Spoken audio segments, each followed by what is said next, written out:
Hello বন্ধুরা, নমস্কার। আশা করছি তোমরা সবাই ভালো আছো, সুস্থ আছো, সবল আছো। আমি সুচিত্রা, তোমাদের সবাইকে স্বাগত আমার ছোট্ট একটি চ্যানেল বা ব্লগ, যেটাই বলো না কেন সেখানে স্বাগত।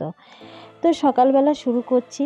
আজকে হচ্ছে আমার বিশাল প্লাস পয়েন্ট, কারণ সকালবেলায় উঠেছি, উঠে নিজের যে চর্চা সেগুলো তো করেছি, ব্যায়াম টুকিটাকি যেগুলো করা হয়। তারপরে এবার একটু স্কিন কেয়ার, যে সকালবেলা একটু রাতে চুলটাকে খুলে ভালো করে একটু বেঁধে নেওয়া, মানে একটু খোপা করে নেওয়া। চুল ছেড়ে তো ঘরের কাজ করা যায় না। তারপরে একটু ক্রিম বা সানস্ক্রিন, টোনার যেগুলো করা হয় সেইগুলো, ময়েশ্চারাইজার করা, সব কিছুই করে নেওয়া হয়েছে। তারপরে এইবার চলবো রান্নাঘরে, কারণ রান্নাঘরে গেলেই আমাদের মেয়েদের তো ওটাই হচ্ছে বিশাল বড় একটা জায়গা। যাই করো না কেন রান্না তোমায় করতেই হবে। কোনো কাজ করো আর নাই করো, সব কাজে ঢিলেমি হয়, কিন্তু এই কাজে কিন্তু ঢিলেমি হয় না। তো আমার মেয়ে শুয়ে আছে, তো চলে গেলাম রান্নাঘরে। যে মেয়েটা শুয়ে আছে থাক, ওকে আর ডাকবো না। তো রান্নাঘরে গিয়ে রান্নার কাজকর্ম করব। তাই কি করব তাই ভাবছি।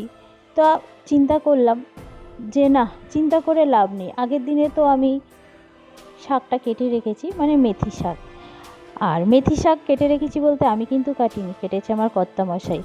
আর বিশাল, কেন বললাম প্লাস পয়েন্ট, সবার শেষে তোমাদের বলছি গল্পটি। আর রয়েছে দেখো বাসি রুটি। আগের দিন রুটি করেছিলাম। রুটিগুলো কিভাবে নরম করতে হয় বা নরম থাকে বা রাখা যায় বাসি রুটি, দেখবে বাসি রুটি কিন্তু সেঁকলে শক্ত হয়ে যায়। কিন্তু তোমরা যদি জল দিয়ে ভিজিয়ে একটুখানি রাখার পরে যদি তেল দিয়েও ভাজতে পারো বা এমনিও চাটুতে ভাজতে পারো, কিন্তু রুটিটাকে জল দিয়ে ধুয়ে নিতে হবে। যদি ময়দার রুটি হয় 2 পিঠ ধোবে, আর যদি আটার রুটি হয় 1 পিঠ ধুলেই হবে। তবে হালকা করে ভেজে নেবে, দেখবে রুটি একদম নরম তুলতুলে থাকবে। কোনো মতেই রুটি শক্ত হবে না। বাসি রুটি না হলে কিন্তু সেঁকলে কিন্তু শক্ত হয়ে যায়।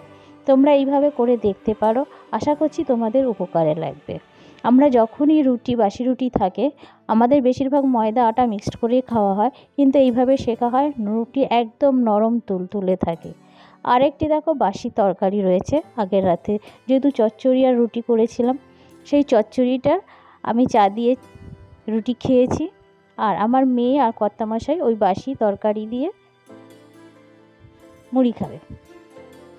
আর ওই যে বললাম আগের দিনে আমার প্লাস পয়েন্ট, আমার কর্তামশাই শাকটাকে সুন্দর করে গুছিয়ে রেখে কেটে রেখেছিল। এবার শুধু ওটাকে আমি বটি দিয়ে বা ছুরি দিয়েই, যে যেটাই করো, আমি কিন্তু বটি দিয়ে সুন্দর করে কেটে নিলাম। আর ধোয়ার আগে কেটে নিলে না চারদিকটা জলও হয় না, আর শাকগুলো একটা একটা করে বেছে সুন্দর করে কাটা হয়ে যায়। আর আমি এটাকে ভাজবো শিম আর পেঁয়াজকালি দিয়ে, তাই দুটোকে কেটে নিলাম। আর সব কিছু ভালো করে ধুয়ে নিয়ে এবার আমি শাকটাকে জলের মধ্যে খানিকক্ষণ দিয়ে রাখবো। আর এদিকে চালটাকেও বার করে এনেছি। বাসি জামা কাপড় তো অবশ্যই ছাড়তে হবে, এটা আমাদের নিয়ম। আমাদের কেন, আমার মনে হয় প্রত্যেকটা বাঙালির ঘরেই এটাই নিয়ম। আর এই আমি চাল ধোয়া জলগুলো না, এর আগের ব্লগেও বলেছিলাম তোমাদের, ফেলি না, কারণ এগুলো আমি গাছে দিই। এর যে ভালো সার হয়, মানে জলের যে ওষুধগুলো দেওয়া থাকে সেগুলো সারের গাছের কিন্তু খুব উপকারে লাগে। তো গাছের আমি ওগুলো দিয়ে চলে এসেছি। তো আজকে রান্না করব শাক, মেথি শাক, ওই যে বললাম সিম আর পেঁয়াজকালি দিয়ে ভাজা। তো আমার শাক ভাজাটা কীরকম ঝরঝরে হয় দেখো, সেটাই তোমাদেরকে আজকে দেখাচ্ছি। পারলে তোমরা এরকম করে দেখতে পারো, আশা করছি তোমাদের কাজে লাগবে। এক একজন দেখবে শাক যখন ভাজে আঠা আঠা হয়ে যায়, সেই আঠা আঠা ভাবটা হবে না। প্রথমে আমি শিম আর পেঁয়াজকালিটাকে ভেজে নিয়েছি। আমি কিন্তু তখনও কোনো নুন বা হলুদ কিচ্ছু দিইনি। শাকটাও দিয়ে আমি ঢাকা দিয়ে হালকা হালকা করে ভেজে নিয়েছি। যখন পুরো ভাজা হয়ে যাচ্ছে তখন আমি ওর মধ্যে নুন আর হলুদ দিচ্ছি। আর নুন আর হলুদ দেওয়ার পর আমি আর ঢাকা দেব না।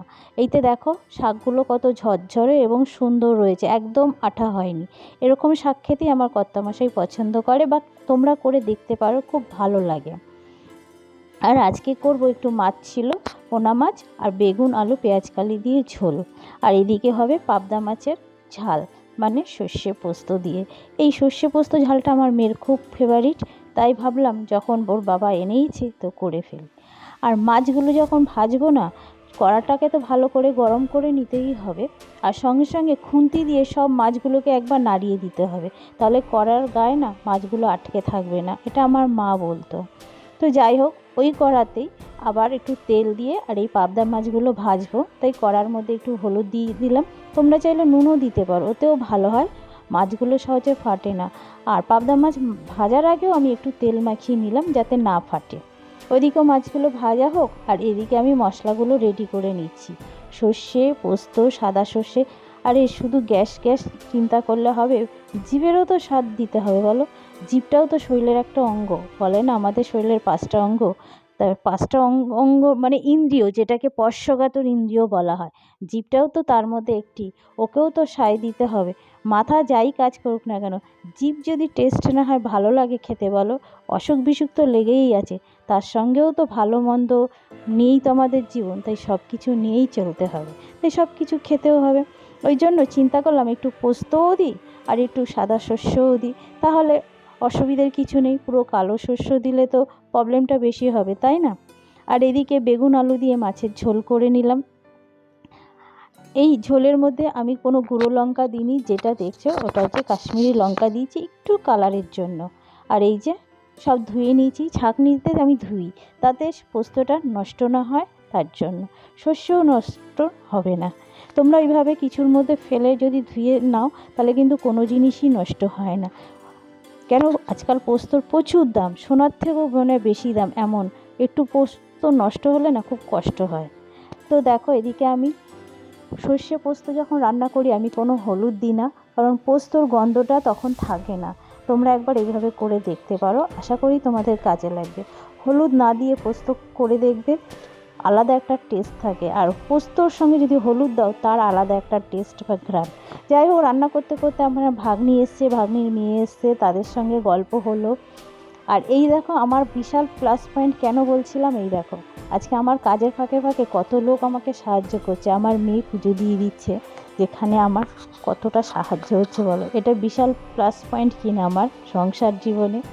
এদিকে জামা কাপড় ভিজিয়েছি, মেয়ে স্কুল থেকে এসছে, জামাগুলো লাগবে তার পরের দিন, যেহেতু ওদের এখন মানে খেলাধুলো চলছে, তো সেই জন্য জামাটা ভিজিয়েছি, যে তারপর দিন ইস্ত্রি করে পরে যাবে তার জন্য। তো কর্তামশাই বললো তার মাথায় কালার করে দিতে হবে, তো তার মাথায় কালারটা করবো বলে মিক্সড করছি। তো দুটো কালারই নিয়েছি, একটা বার্গেন্ডি আর একটা ন্যাচারাল ব্ল্যাক। বার্গেন্ডিটা দিলে পুরো লাল হয়ে যাবে, তাই তার সঙ্গে একটু ন্যাচারাল কালোটা দিয়েছি, যাতে পুরো লাল লাল ব্যাপারটা না থাকে এবং পুরো কালোটাও যেন না থাকে। তাই দুটো মিক্সড করে তোমরাও কিন্তু করতে পারো, আশা করছি তোমাদের খুব উপকারে লাগবে। তো এর মধ্যে ডেভেলপারটাও মিক্সড করে নিলাম, ভালো করে কালারের সঙ্গে ডেভেলপারটা ভালো করে মিক্সড করে নিয়েছি। আর হাতের সামনে গ্লাভস ছিল না, তাই কী করলাম, একটা প্লাস্টিক ভালো করে বেঁধে নিলাম যাতে আমার হাতে না লাগে। তো কর্তামশাইকে কালারটা লাগিয়ে দিচ্ছি ছাদেই, কারণ আমি এর আগের ব্লগেও বলেছি আমার কর্তামশাই কিন্তু বাথরুমে স্নান করেন না, উনি সবসময় শীত গ্রীষ্ম বর্ষা ছাদে। আর একটা প্লাস পয়েন্ট, এই দেখো আমি যেহেতু জামাগুলো ভিজিয়েছি আমার কর্তামশাই কেচে দিচ্ছে, বলছে থাক তোমাকে কাচতে হবে না, তাহলে এটা বিশাল প্লাস পয়েন্ট কিনা বলো আজকে। আর তার মধ্যে যে ছাদে জামা কাপড়গুলো দেখছিলে ঝুলছিল, সেইগুলোও এনে দিয়েছে ঘরের মধ্যে। তো ভাবলাম যখন এনেই দিয়েছে, জায়গার জিনিস জায়গায় সঙ্গে সঙ্গে গুছ করে রাখি, না হলে জমে যাবে, পাহাড় হবে, আর তবে আমারই তো খাটনি বাড়বে। তারপরে মেয়ে বলল মা দোকানে লোক এসছে, তাই কাস্টমারও ফেরাবো কেন বলো, কাস্টমার তো লক্ষ্মী, যখনই আসুক না কেন করে দিতে হবে। এই করতে করতে বেলা 3টে বেজে গেছে, এখনও কিন্তু পেটে কিছু পড়েনি। ওই যে সকালে চা রুটি খেয়েছি ব্যাস। আর প্লাস পয়েন্ট কেন বলছি, 3টে বেজে গেছে, আমার কর্তামশাই কিন্তু এখনও বসে আছে। তো চলো, তার মধ্যে আমার শাশুড়ি মা আর মেয়েদেরকে খেতে দিয়েছি। তো ওই জন্য মাছটা একটু কম দেখতেই পাচ্ছ, যেহেতু ওদের দুজনকে খেতে দিয়েছি। আর আমার মেয়ে শস্য পোস্তটা খুব ভালোবাসে, তার জন্য ও বেশি করে খেয়ে নিয়েছে। তো চলো আমরাও খেয়ে নিই, তোমরাও খেয়ে নাও। আশা করছি আজকের ব্লগটি তোমাদের কোথাও একটু উপকারে লাগবে, আর যদি লাগে তাহলে লাইক কমেন্ট সাবস্ক্রাইব করে পাশে থেকো। টাটা, সবাই ভালো থেকো, সুস্থ থেকো, সবল থেকো। দেখা হবে নেক্সট কোনো ভিডিওতে, নেক্সট কোনো টাইমে। টাটা।